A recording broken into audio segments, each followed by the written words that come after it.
morning, the most news in the morning, period. Weekdays 6 Eastern. When twins Chris and John Peltz were 5, their parents decided not to put them in kindergarten, but to wait an extra year.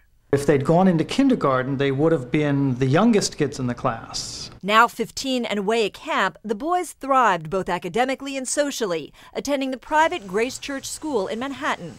Looking back on it, we think it was a terrifically wise move. They're confident kids, good students, popular. Much of that is attributed to their feeling good about themselves in their classroom setting. Yet a new paper out of Harvard suggests enrolling kids in kindergarten when they're a year older has no long-term benefits. Instead, the study says it creates an imbalance. Students graduate, marry, and begin work a year later than others their age. And if kids drop out, it means 1 year less school, putting them even farther behind. But George Davison, headmaster at Grace Church School, disputes the findings.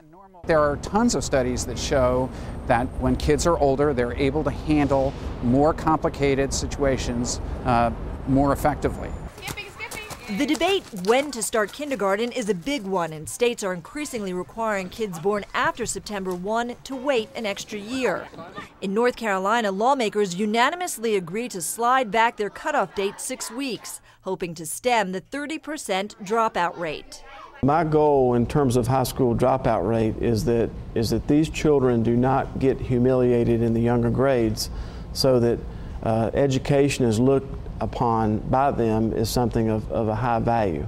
At a time when so much emphasis is put on standardized testing, some people question the real motivation.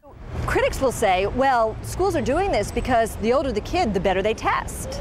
Right, and so it's bad if kids test well. And if a kid tests better because he or she is a little older, that's because the kid is feeling better about himself or herself.